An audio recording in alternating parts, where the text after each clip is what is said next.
Aujourd'hui, on se pose des questions pour comment faire pour améliorer et changer notre monde. Alors déjà, est-ce qu'il ne faudrait pas regarder au niveau de l'alimentation? Est-ce que manger moins de viande, respecter l'animal, arrêter l'abattage à la chaîne pour les grosses entreprises, ça ne serait pas un bien pour nous, pour notre monde? Méditer pour la concrétisation de vos projets, enfin de nos projets. Travailler avec la terre, faire des potagers, planter des arbres parce qu'il y en a besoin. Moins consommer pour faire un stop à ces grandes enseignes de centres commerciaux et peut-être développer les petites et moyennes entreprises. S'ouvrir à la nature, de toute façon c'est là qu'est notre berceau, hein. Serrez les arbres dans vos bras, parlez à vos plantes, vos animaux, prenez soin d'eux. C'est une certitude qui vous rendront en centuple ce que vous allez leur apporter. Faire le tri partout, dans tous les domaines, surtout dans vos activités. Se mettre au service des autres pour aider les plus démunis, les enfants en difficulté, les personnes âgées. Est-ce qu'il ne faudrait pas donner un peu plus? Bien sûr, sans attendre un retour. De toute façon, vous savez que le retour, il y aura. Donc voilà, toutes ces choses sont à prendre en compte. Et pourquoi vouloir changer le monde? Parce qu'en fait, c'est notre mission. Rendre un monde plus idéal, vivre en paix et en harmonie. Actuellement, les guerres et tout ce qui se passe aux actualités, bien sûr, les guerres troublent notre état d'esprit. Et il faut donc qu'elles ne subsistent pas. De plus, le monde ne doit pas être dirigé par la loi du plus fort. Et il faut laisser une place aux plus faibles, dans le partage. Et comment se motiver à changer cette vie? Il faut avoir un état d'esprit positif, en nous fixant des objectifs réalisables à notre niveau.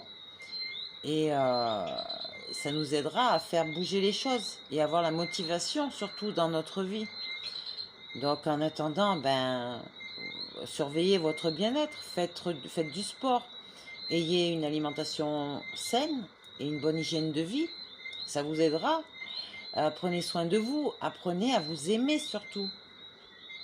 Faites du bien-être une priorité pour vous-même. Il faut cultiver votre confiance en vous, en nous. Apprenez à vous remettre en question. Il faut faire preuve de beaucoup de gratitude. Et comment oser le changement de vie? Simplement en suivant nos envies et en nous laissant des portes ouvertes. Il faut se donner un temps précis pour tester un projet. Partir d'une situation quand ça ne va pas. Écoutez, franchement, sauvez-vous vous-même. Voilà, il faut vous mettre en priorité. Ne réfléchissez pas trop avec votre mental. Cherchez votre intuition et sautez le pas. Aujourd'hui, il faut changer votre façon de consommer aussi. Conservez l'énergie et l'eau. Laissez tout ce qui est plastique. Revenez aux bouteilles en verre. Justement, les bouteilles sont faites à partir de sable. Donc, du silicium, du quartz, la nature. Le plastique, c'est pas bon du tout. Ne créez plus de manque au niveau de l'argent. Je vous ai fait une vidéo à ce sujet. Allez la rechercher, écoutez. Réduisez le gaspillage alimentaire. Soyez un activiste sur les médias sociaux afin d'élever à votre tour d'autres personnes. Ne restez pas immuable.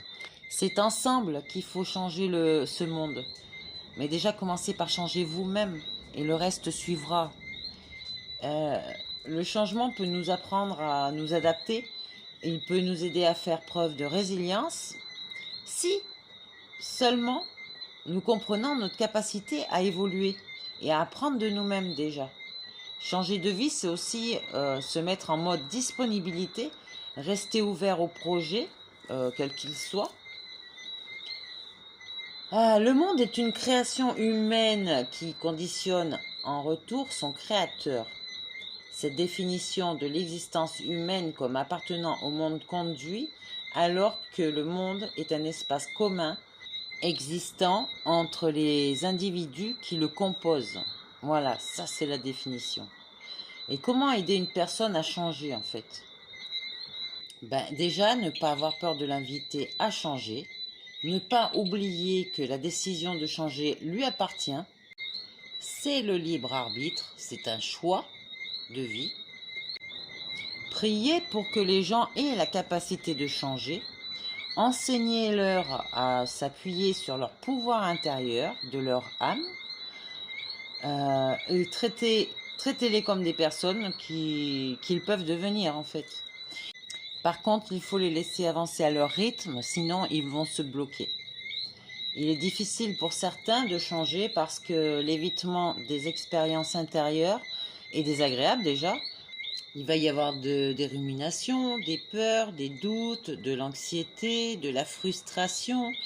Et en fait, c'est ce qui implique la dynamique du changement. Donc, comment faire pour changer le monde? Il faut commencer à savoir ce que vous voulez dans votre vie. N'oubliez pas que vous êtes le créateur de toutes choses. Comprendre que vous pouvez tout changer. Allez découvrir la loi de l'attraction et si vous pouvez, achetez-vous le livre Le Secret. Il est super intéressant.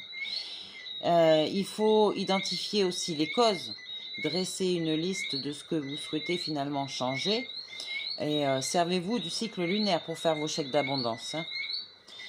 Transformez vos solutions en plan d'action. Agissez step by step, un pas après l'autre. Mais ne vous arrêtez pas en fait. Le temps est votre allié, j'arrête pas de vous le dire. Notez vos succès, vos réussites, vos victoires. C'est ce qui vous fera avancer. Et avec fierté, ça vous encouragera. Ne jamais baisser les bras. La vie est faite de leçons. Elle est déjà écrite. Le test de l'univers vous permet d'être sur le bon chemin pour atteindre vos objectifs. C'est votre mission. Défi sur défi, il y aura des imprévus, ça c'est sûr. C'est pas grave, il faut toujours avancer. Alors le deuxième obstacle au changement est que les comportements dysfonctionnels sont souvent utiles à court terme. Les nouvelles bonnes résolutions pour y arriver, vous pouvez changer de travail pour un autre plus épanouissant, ne plus regarder la télévision, surtout les informations, n'est-ce pas, que du négatif. Il y a des films que vous pouvez regarder, qui sont très instructifs et qui vous donnent justement la vérité.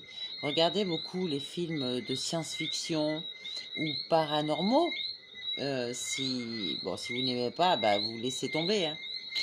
Dormir mieux, ça c'est sûr. Il faut vous reposer. Enseigner aux autres. Il faut vous développer à travers ça. Il faut que vous soyez un formateur. Lire des livres sur le développement personnel par exemple et au moins un livre par mois, voilà. Il faut s'instruire à travers les livres, ça vous permet de vous développer vous-même et d'apprendre beaucoup sur vous. Et ensuite, comment changer soi-même? Il faut déjà identifier notre problématique, il faut identifier ce qui nous pose problème. Et il faut définir donc nos objectifs, changer de décor, si vous devez changer de pays, de ville, de maison, de tout ce que vous voulez, changer. Il faut se connaître soi-même, s'encourager et se faire accompagner. Voilà, j'ai fini là-dessus. C'est ensemble, je répète, qu'on pourra y arriver. C'est pas juste moi, c'est pas juste une seule ou quelques personnes, c'est tout le monde. Et protégeons notre nature et toutes les espèces qui y vivent parce que en fait c'est notre amour inconditionnel qui fait que en fait on apprécie ce qu'on est et on apprécie là où nous vivons. Donc je vous encourage à vous révéler vraiment, à vous élever et à vous aimer d'un amour inconditionnel. Je répéterai jamais assez ça aussi. Et en fait, vous verrez que le monde changera si tout le monde s'y met. Le travail se fera en miroir. Ce que vous projetez sur le monde, c'est vous-même. Et je rajouterai quelque chose, vous écoutez derrière le chant des grenouilles.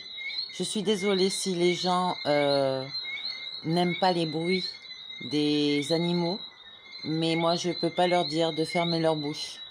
Voilà. Et puis franchement, non, moi j'aime, elles m'accompagnent.